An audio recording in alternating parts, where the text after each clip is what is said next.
My name is Doris, and at 35, I thought I knew what loyalty meant. For 12 years, I poured my heart and soul into TechVision, climbing from intern to project director. I just returned from my first vacation in years, excited to dive back in. Instead, my boss Robert looked me dead in the eyes during our meeting and said those words I never expected: "You're easily replaceable." The room went silent. I simply replied, "Thanks for letting me know." Little did he realize what would happen next. Before I dive into this story, let me know where you're watching from in the comments below. Hit that like button and subscribe if you've ever felt undervalued at work. Trust me, what happened after those devastating words will show you exactly what to do when someone fails to recognize your worth. I graduated at the top of my class in software engineering from Stanford University. While most of my classmates chased positions at Google or Apple, I fell in love with the innovative spirit of TechVision, a mid-sized tech company with big ambitions. I remember my first day as an intern walking into their modest office with walls covered in motivational quotes and tech magazine features. Robert, the CEO and founder, personally welcomed me. He was charismatic, passionate, and seemed genuinely interested in nurturing new talent. "We might not be the biggest fish in the pond yet, Doris," he told me with a confident smile, "but with bright minds like yours, we'll change the tech landscape together." Those words resonated with me. I wanted to be part of building something meaningful, not just another cog in a corporate machine. So when they offered me a full-time position after my internship, I accepted without hesitation despite having higher-paying offers elsewhere. The early years were exhilarating. We worked long hours in that cramped office space fueled by caffeine and shared dreams. I quickly rose from junior developer to team lead, within 3 years impressing everyone with my problem-solving abilities and dedication. By year 5, I was managing entire projects, and by year 7, I had become the director of project management, overseeing our most critical client relationships. Our company grew alongside my career. From a team of 20, we expanded to over 200 employees. We moved to a sleek office building downtown, and our client list included Fortune 500 companies. Through it all, I remained loyal to TechVision, turning down numerous headhunting attempts from competitors. There were countless nights I stayed until midnight to save troubled projects. I remember one particular crisis when our biggest client threatened to pull their multi-million-dollar contract due to implementation issues. I worked 72 hours straight, barely sleeping on the office couch, and personally rewrote critical code sections to get the project back on track. Robert brought me coffee during those long nights, saying, "This company wouldn't survive without you, Doris." I sacrificed personal milestones for TechVision. I postponed my wedding twice to accommodate project deadlines. I missed family holidays, birthday celebrations, and even my grandmother's funeral because urgent work matters always seemed to take precedence. My fiancé eventually left, unable to compete with my dedication to the company. At the time, I convinced myself these sacrifices were worth it. I was building something important. I was valued. I belonged. The company culture began shifting about 2 years ago. As we grew larger, Robert became more distant, spending most of his time with investors and in executive meetings. New management layers formed between us. The family atmosphere gradually dissolved, replaced by corporate policies and efficiency metrics. Still, I maintained my work ethic and loyalty, believing that my contributions were recognized. When I finally requested a 3-week vacation to Europe last spring, it was the first extended break I'd taken in over a decade. I had accumulated months of unused vacation days, and after successfully delivering our largest project to date under budget and ahead of schedule, it seemed like the perfect time. Robert approved it without hesitation, even encouraging me to recharge properly. I spent months planning my itinerary through France, Italy, and Spain. As the departure date approached, I meticulously prepared detailed handover documents for each ongoing project, trained junior staff to handle routine matters, and made myself available for emergency calls if needed. I believed everything was perfectly arranged for a smooth, worry-free vacation. Throughout those 12 years, I never once questioned my place at TechVision. I believed I had earned respect, security, and recognition. I trusted that my loyalty would be reciprocated, that my contributions were valued beyond measure. I saw myself retiring at this company, perhaps even taking over leadership someday when Robert stepped down. TechVision wasn't just my employer, it was my second home, my identity, my extended family. That unwavering faith in the company and its appreciation of my dedication made what happened next all the more devastating. I returned from my European vacation feeling refreshed and energized. 3 weeks of exploring ancient ruins, savoring Mediterranean cuisine, and disconnecting from work emails had given me a new perspective. I arrived at the office early Monday morning, eager to catch up and dive back into my projects with renewed creativity. The first strange sign came when I swiped my access card at the executive floor. The light flashed red instead of green. I tried again with the same result. Confused, I called security, who apologized for the system glitch and manually approved my entry. As I walked through the open workspace toward my office, I noticed several employees quickly averting their gaze or abruptly ending conversations as I passed. My assistant Susan greeted me with her usual cheerfulness, but something felt forced about her smile. "Welcome back, Doris. You look amazing. How was Europe?" she asked while nervously shuffling papers on her desk.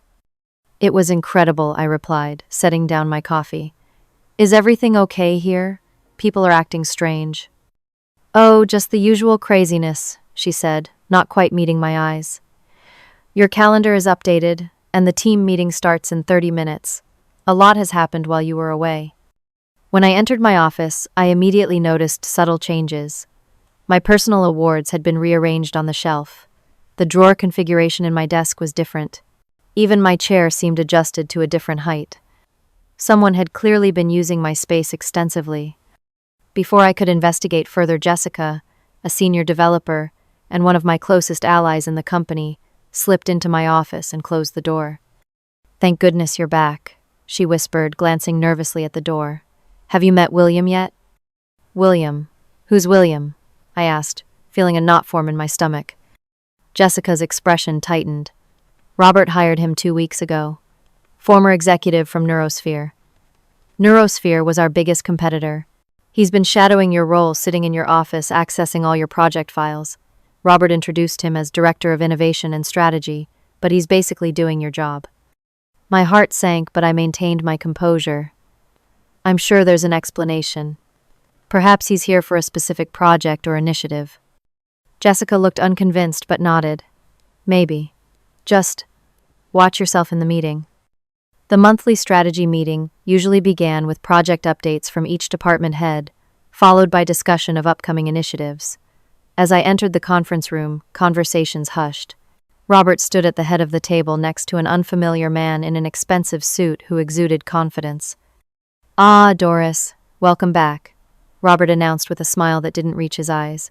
"Everyone, although most of you have already met him, let me officially introduce William Parker, our new Director of Innovation and Strategy. He comes to us from Neurosphere with impressive experience in scaling tech operations." William, a tall man with piercing blue eyes and salt and pepper hair, extended his hand.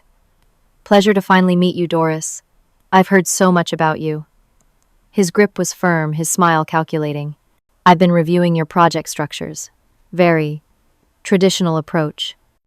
The meeting proceeded with Robert giving William an unusual amount of speaking time. When it came to discussing the Morrison project, our largest client account that I had personally secured and managed for 5 years, William presented a completely revamped strategy that contradicted everything I had meticulously built. "The current implementation is outdated," William declared, displaying slides I had never seen. "I propose a complete overhaul of the architecture, shifting to a microservices approach and re-implementing the front end with the latest frameworks." I was stunned. This would mean scrapping months of work and risking a stable functioning system for unproven benefits. When I tried to raise concerns about client expectations and timeline commitments, Robert interjected. "William brings fresh perspectives we desperately need," he said dismissively. "Let's give his approach a chance." Throughout the meeting, Robert deferred to William repeatedly, while barely acknowledging my input. Project managers who normally reported to me were directing their questions to William instead.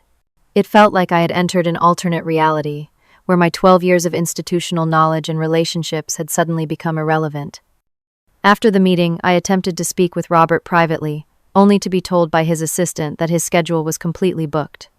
"Perhaps try next week," she suggested with an apologetic smile. Back at my desk, I discovered an email accidentally forwarded to me that contained William's hiring details. He had been brought on 2 weeks before my vacation started with a salary 30% higher than mine despite having no experience with our specific technologies or client relationships. That night, I barely slept. I tried to rationalize what was happening. Perhaps Robert was planning to promote me, and William would take over some of my current responsibilities. Maybe this was a temporary arrangement to bring in outside expertise. I wanted desperately to believe in the company I had helped, build to trust that my years of loyalty meant something. But deep down, a growing sense of betrayal was taking root. For the first time in 12 years, I felt like an outsider in my own company. The following week confirmed my worst fears. Monday morning began with an email from Robert, announcing a strategic reorganization that transferred the Morrison project entirely to William's oversight. This wasn't just any project. It was the cornerstone of our company's revenue, representing nearly 20% of our annual income. I had personally cultivated the relationship with Morrison's CTO over years of lunches, late-night emergency fixes, and consistently exceeding expectations. I immediately went to William's office, which I noticed was larger than mine and situated closer to the executive suite. I found him surrounded by 3 junior developers who had previously reported to me. "William, I'd like to discuss the Morrison transition," I said professionally. "Their system has several unique customizations that aren't documented in the standard project files.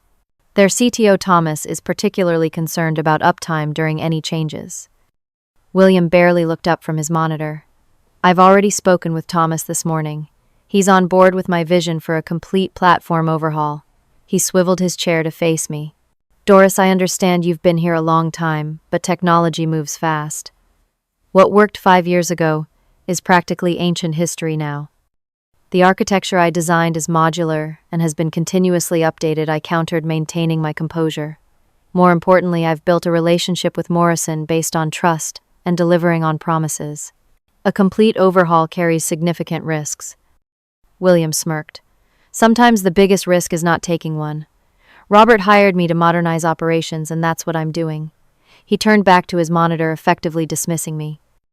I left his office fuming, but determined to protect both the client and my team. I compiled a detailed analysis of the risks in William's approach, supported by case studies and technical specifications. I scheduled meetings with key team members to ensure continuity of institutional knowledge. In the department meeting that Thursday, William presented his vision for the Morrison project, glossing over critical implementation challenges. When I raised specific technical concerns, Robert interrupted.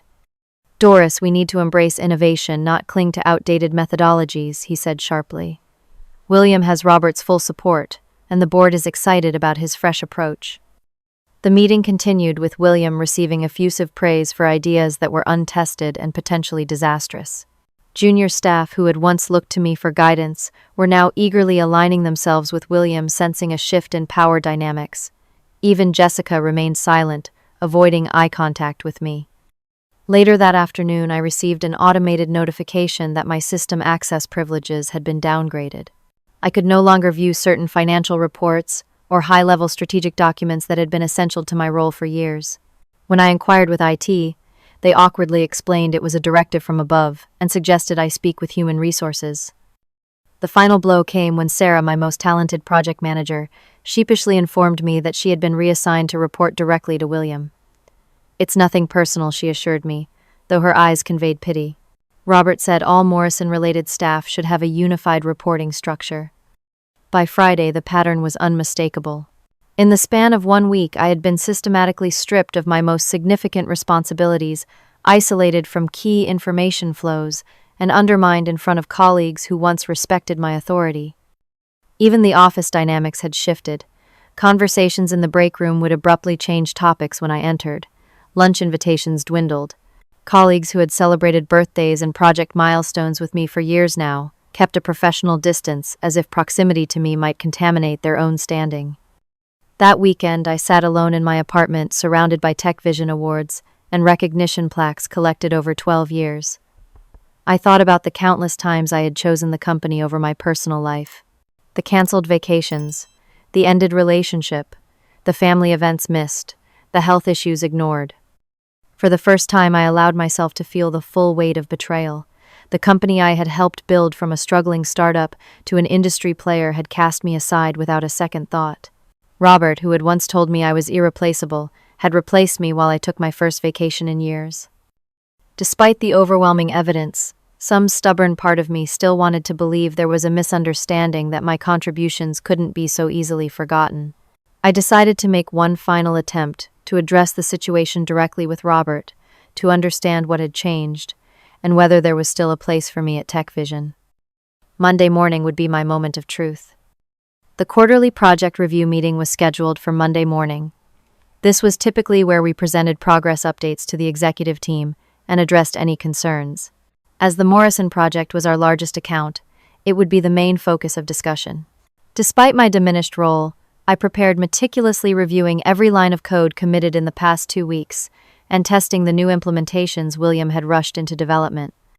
What I discovered alarmed me deeply. William's aggressive restructuring had introduced critical vulnerabilities in the payment processing system. His innovative approach to data management violated several industry compliance standards that could expose Morrison to significant regulatory penalties. Most concerning, the performance metrics he reported internally showed impressive improvements, but my tests revealed these numbers were achieved by circumventing essential security protocols. I documented everything, thoroughly preparing slides with concrete evidence rather than subjective opinions. This wasn't about me versus William anymore. It was about protecting our client and ultimately the company itself from a potential disaster. I arrived early for the meeting, finding most of the executive team already assembled. Robert sat at the head of the table with William at his right hand, both engrossed in conversation.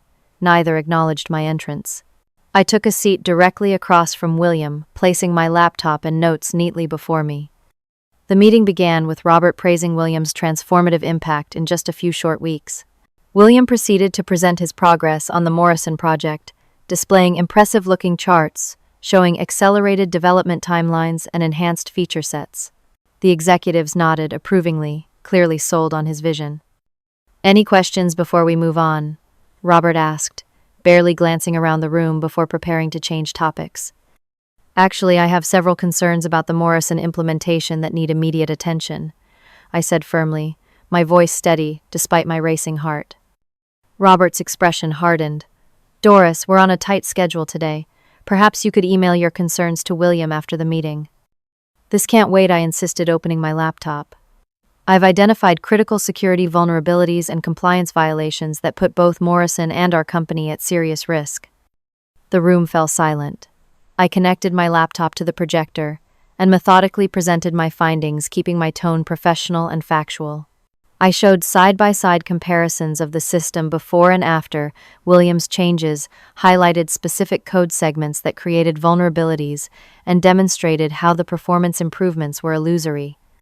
In conclusion, I stated, looking directly at Robert, continuing on this path will likely result in a major security breach within 60 days, multiple compliance violations, and potential loss of our largest client.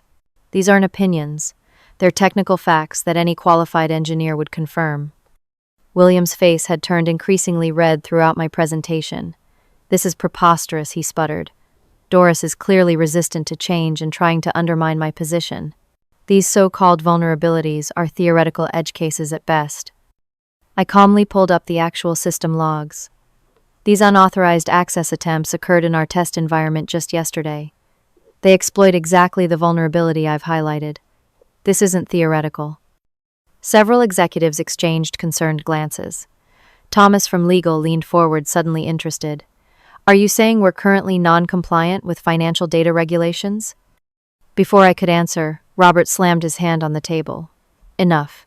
This meeting isn't the appropriate forum for technical debates." His eyes were cold as he stared me down.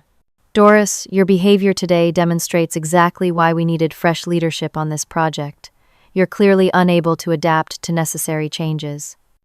I remained calm. After 12 years leading successful projects for this company, I think I've demonstrated my ability to adapt. What I won't do is remain silent when I see decisions that harm our clients and our company. 12 years, Robert scoffed. "Perhaps that's the problem. You've grown too comfortable, too set in your ways." He leaned forward, his voice dropping to a dangerous level. "Now that you're finally back from your extended European vacation, I hope you understand that no one is irreplaceable in this organization, not even you." The room went completely still. Several colleagues looked down at their notebooks, unwilling to witness my humiliation. Jessica's face showed shock while William wore a satisfied smirk. In that moment, everything became crystal clear. The gradual exclusion, the transferred responsibilities, William's hiring before my vacation, it all formed a perfect picture. This wasn't a misunderstanding or a temporary situation. This was a calculated replacement strategy, likely planned months in advance. 12 years of loyalty, countless nights and weekends sacrificed, personal relationships damaged, all for a company that now considered me easily replaceable. I closed my laptop slowly and gathered my notes. With remarkable composure, I looked Robert directly in the eyes and said, "Thank you for letting me know exactly where I stand." Without another word, I walked out of the boardroom, back straight, head held high. As I passed Jessica, I saw tears in her eyes. Other colleagues seemed shocked by what had transpired, but no one spoke up or followed me out. Back in my office, I sat quietly, letting the full weight of what had just happened settle over me. My phone buzzed with a text from Jessica. "That was horrible. Are you okay? Can we talk later?" Before I could respond, my desk phone rang. The caller ID showed an external number I didn't recognize. Numbly, I picked up. Doris speaking. "Doris, this is Michael Reynolds from Quantum Technologies." Quantum was TechVision's main competitor, a larger, more established company that had tried to recruit me several times over the years. "I hope you don't mind me calling your direct line. I've been hearing some interesting rumors about changes at TechVision. Do you have time for coffee this week? I'd love to discuss some opportunities." I stared at the family photo on my desk taken at the TechVision company picnic 3 years ago. Robert had his arm around my shoulder, both of us laughing. The memory now felt like it belonged to a different lifetime. "Actually, Michael," I replied, my decision crystallizing in that moment, "I think coffee sounds perfect. How about tomorrow?" That night was one of the longest of my life. I sat on my apartment balcony until 3 in the morning, watching the city lights and replaying the day's events in my mind. Rain began to fall, matching my mood, but I remained outside, letting the cool drops mix with my tears. 12 years. Nearly a third of my life devoted to TechVision. I had turned down countless opportunities, including a VP position at a major tech company with double my current salary. I had believed in Robert's vision and my place within it. Now it all felt like a cruel joke. As the night progressed, my sadness gradually transformed into clarity. I thought about the Morrison project and the dozens of other successful implementations I had overseen.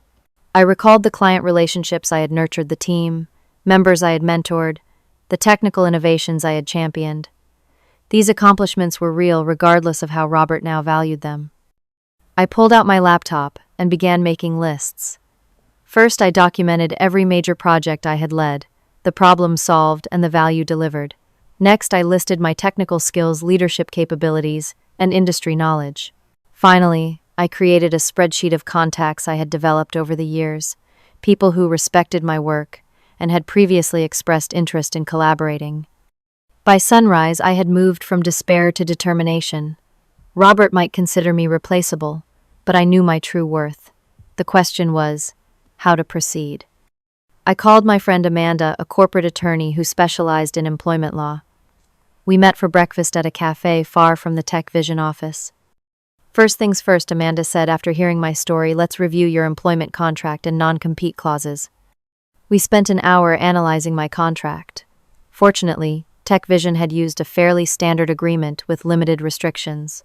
There was no non-compete clause that would prevent me from working for a competitor, only provisions against sharing proprietary information, which I had no intention of doing.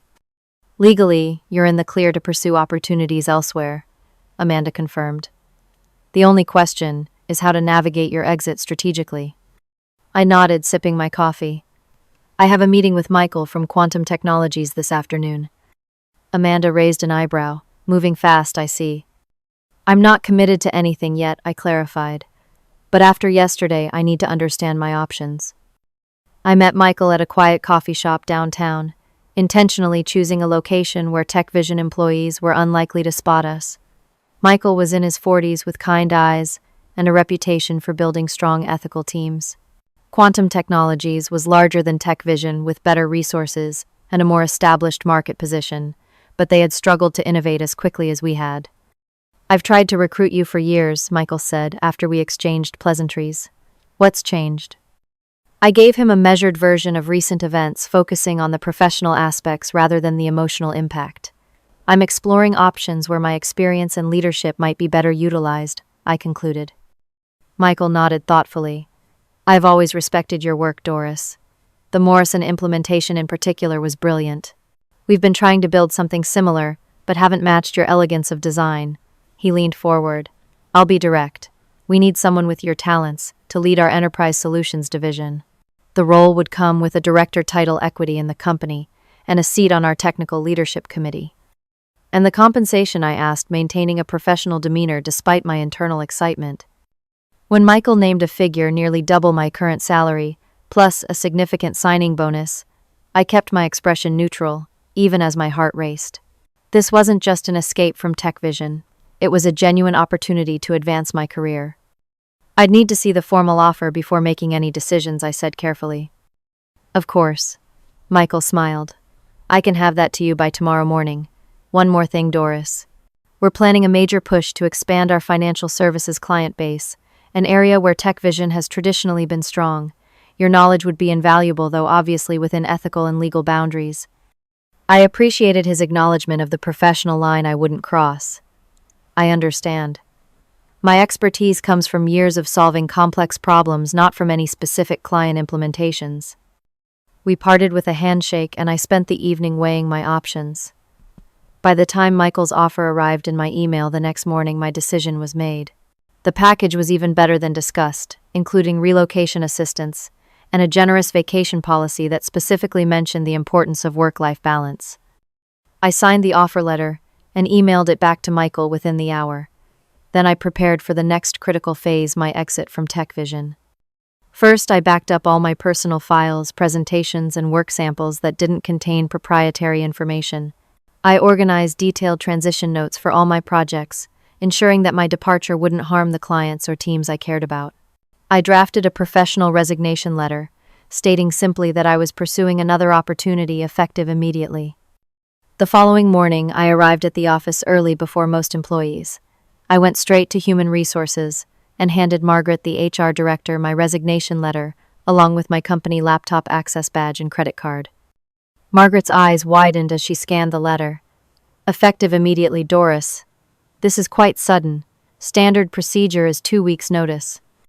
"Given recent developments, I believe an immediate transition is best for all parties," I replied calmly. "I've prepared comprehensive handover documentation for all my projects. Everything you need is in the folder I've just emailed to you, Robert, and the relevant team leads." I'll need to discuss this with Robert," Margaret stammered, clearly flustered. "Of course. I'll clean out my personal items while you do that. Also, as my contract stipulates, I believe there's a significant amount of unused vacation time that needs to be paid out." Margaret quickly checked my file and blanched. 117 days accumulated. That's nearly 6 months of pay. "Yes," I nodded. "I expect that will be included in my final paycheck, which, according to company policy, should be issued today for immediate departures." As I packed my office, whispers spread through the department. Jessica appeared at my door, her expression a mix of shock and admiration. "You're really leaving? Just like that?" I carefully wrapped a crystal award I had received for the Morrison project launch. Sometimes the decision makes itself. I just needed to listen. Before I could finish packing, Robert's assistant called to summon me to his office. I took a deep breath and made the familiar walk one last time.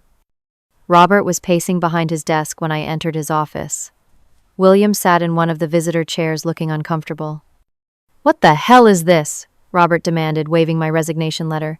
His face was flushed, a stark contrast to his usually controlled demeanor. "I believe the letter is self-explanatory," I replied calmly. "I'm resigning effective immediately. You can't just walk out on 12 years without proper notice. We have clients, projects, commitments. I've provided detailed transition documents for every project and client relationship," I said. More comprehensive, in fact, than the handover I received when my responsibilities were reassigned to William. Robert's expression shifted from anger to calculation. Doris, perhaps we've had a misunderstanding. If this is about yesterday's meeting, I was under significant pressure from the board. Things were said that I didn't entirely mean. This isn't about one meeting, I replied. It's about recognizing when it's time to move on. As you pointed out, I'm easily replaceable. Robert glanced at William, then back to me. Look, maybe we should discuss your role here. There's actually an opportunity in our new Strategic Initiatives division that might interest you. It would come with a 15% raise and a more flexible schedule. I almost laughed at the transparency of his sudden reversal. Thank you, but I've accepted another position. Where Robert demanded, his conciliatory tone evaporating. I'm not at liberty to discuss that yet. William shifted uncomfortably in his chair. If it's a competitor, there could be legal implications. My contract has been thoroughly reviewed by legal counsel, I replied. There are no non-compete clauses or other restrictions that apply to my new role. I've been very careful to ensure everything is above board. Robert dismissed William with a quick gesture. After the door closed, his demeanor changed completely. Doris, let's talk frankly. What will it take to keep you? 20% raise, additional equity. A seat on the executive committee, I can make those things happen. For a brief moment, I allowed myself to imagine accepting his offer, reclaiming my position, watching William's smugness fade. But the damage was done. Trust once broken couldn't be repaired with money or titles. Robert, I've given TechVision 12 years of my life. I've sacrificed relationships, health, and countless personal opportunities for this company. Until recently, I believed that loyalty was reciprocated. Yesterday made it clear it wasn't. I stood up, smoothing my jacket. I wish you and TechVision continued success. I truly do. But my future lies elsewhere. As I turned to leave, Robert's desperation became palpable. The Morrison account. You're the only one they really trust. At least help with the transition. We can bring you on as a consultant. Name your price. I paused at the door. William assured everyone he had the Morrison situation well in hand. I'm sure he'll manage. The news of my departure spread through the company like wildfire. By the time I finished packing my office, a steady stream of colleagues came to say goodbye. Many seemed genuinely shocked and dismayed. A few whispered that they were also updating their resumes. Jessica hugged me tightly and slipped me a note with her personal email, insisting we stay in touch. As I walked toward the elevator with my box of personal items, I passed the conference room where an emergency meeting was underway. Through the glass wall, I could see Robert gesturing frantically, while William stared at his laptop, looking overwhelmed. Several board members appeared to be joining virtually, their faces stern on the large display screen. 2 days later, while setting up my new office at Quantum Technologies, I received a series of text messages from Jessica. Total chaos here. William tried to push through his changes to the Morrison system yesterday, and the entire payment processing module crashed. They had to roll back everything. Thomas from Morrison is furious. 10 minutes later, emergency all-hands meeting. Robert just announced William will now focus on internal innovation and not client-facing projects. Everyone knows it's a demotion.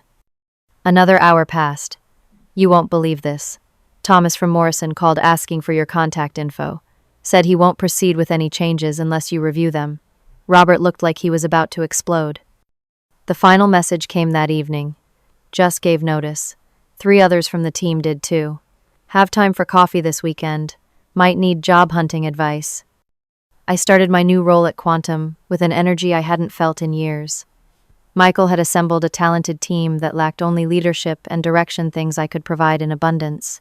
Within my first week, I identified several opportunities to streamline their development process and improve client communications. Unlike at TechVision, my suggestions were met with enthusiasm rather than resistance. Michael made it clear that I had been hired for my expertise and judgment, not just to implement others' decisions. For the first time in years, I felt truly valued. Friday afternoon of my first week, my assistant transferred a call, Doris speaking. Doris, it's Robert. His voice sounded strained, exhausted. We need to talk. I'm not sure that's appropriate given our respective positions. Please, he said, a word I'd rarely heard him use. The Morrison system is failing. Williams' changes compromised core functionality exactly as you warned. Thomas is threatening to cancel the contract unless we fix it immediately. He's demanding your involvement specifically. I work for Quantum now, Robert. Surely you understand the conflict of interest. I'm proposing a third-party consultant arrangement approved by both companies' legal teams. Morrison is too important to lose for either of us. They're a significant potential client for Quantum too, aren't they? He was right about that. I had already identified Morrison as a target for future business development at Quantum, though ethically I couldn't pursue them directly. I'll need to discuss this with Michael, I said cautiously. Of course, whatever you need. Just, please consider it. A lot of jobs are at stake. After consulting with Michael and Quantum's legal team, we structured a limited consulting agreement that protected all parties' interests. The arrangement actually benefited Quantum, positioning us as collaborative problem solvers rather than predatory competitors, while allowing me to maintain professional relationships I had built over years. When I returned to TechVision the following Monday as a consultant, the atmosphere was markedly different. Employees who had distanced themselves after my demotion now greeted me warmly. William avoided me entirely. Robert, stripped of his usual confidence, treated me with a deference that would have been satisfying if it weren't so clearly born of desperation. I worked with the development team to stabilize the Morrison system, carefully documenting my recommendations and implementation steps. True to my professional ethics, I focused solely on fixing the issues without leveraging the situation for Quantum's benefit. As I was preparing to leave after my third consulting session, Robert asked to speak privately. You were right, he admitted, staring out his office window. About everything. The vulnerabilities, William's inexperience, the risks to our client relationships. I remained silent, letting him continue. The board is furious. 3 major clients have followed Morrison in demanding project reviews. William has been reassigned to a research position with no team responsibilities. He turned to face me. I've never seen them this angry. There's talk of leadership changes. I felt no satisfaction at his predicament, only a lingering sadness for what might have been. I hope you can turn things around, Robert. There are good people working here who deserve stability. He nodded, looking suddenly older than his years. For what it's worth, I'm sorry. Replacing you was the biggest mistake of my career. 6 months flew by in my new role at Quantum Technologies. The transition had been remarkably smooth, with each week bringing new challenges and opportunities that reignited my passion for technology and leadership. My team had doubled in size, and we had successfully launched 2 major client implementations that showcased our enhanced capabilities. The Morrison consulting project at TechVision had concluded successfully, though my involvement remained limited to technical oversight. Through industry channels, I learned that William had eventually been let go after several more project missteps. More significantly, Robert had been forced to resign under pressure from the board, replaced by a seasoned executive with a reputation for stable, ethical leadership. Jessica and 5 other former TechVision colleagues had joined Quantum, bringing valuable skills and institutional knowledge that accelerated our growth. With Michael's blessing, I established a workplace culture that emphasized both excellence and balance, ensuring that no one felt pressured to sacrifice their personal lives for professional advancement. I had just finished a presentation to our executive team when my assistant mentioned an industry networking event that evening. Several potential clients will be there, she noted, and the new TechVision CEO has specifically asked if you'll be attending. I decided to make an appearance, curious to meet Robert's replacement and assess the change dynamics. The event was held at an upscale hotel downtown, with representatives from most major tech companies in the region mingling over cocktails and appetizers. As I chatted with a potential client, I noticed Robert standing alone near the bar, looking significantly different than I remembered. His designer suit had been replaced by more casual attire, and the confident posture was gone. When our eyes met, he hesitated before approaching. Doris, you look well, he said, extending his hand. Quantum must be treating you right. They are, I confirmed, shaking his hand briefly. I heard you've moved on from TechVision. He nodded, swirling the ice in his drink. The board made their decision. Can't say I blame them. He paused, seeming to choose his words carefully. I've started a small consulting practice. Nothing like what you're doing, of course, but it keeps me busy. I wish you success with it, I said sincerely. Doris, he said, his voice lower. I owe you an apology. A real one, not the desperate attempt I made when everything was falling apart. I took you for granted. Worse, I actively undermined someone who had given everything to help build the company. I studied his face, seeing genuine regret. Why did you do it? After 12 years, what changed? He sighed heavily. Pressure from investors for exponential growth. My own ego. William came in with grand promises and an impressive resume. He convinced me that our approach was too conservative, that you were an obstacle to the radical innovation we needed. He shook his head. I wanted to believe him because it was easier than acknowledging the challenges we were really facing. And now I understand what I threw away. Not just your technical skills, but your integrity, your institutional knowledge, your relationships with clients. He met my eyes directly. I'm truly sorry, Doris. You deserved better. I felt a weight lifting that I hadn't realized I was still carrying. Thank you for saying that, Robert. I needed to hear it.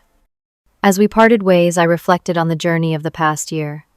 The devastating moment in that conference room had ultimately led to opportunities and growth I might never have pursued otherwise. The betrayal that had once felt like the end of my career had become the catalyst for its reinvention. Back at home that evening, I sat on my balcony, now adorned with plants and comfortable furniture that reflected my newfound commitment to personal well-being. I thought about the lessons of my experience, the painful wisdom earned through betrayal and resilience.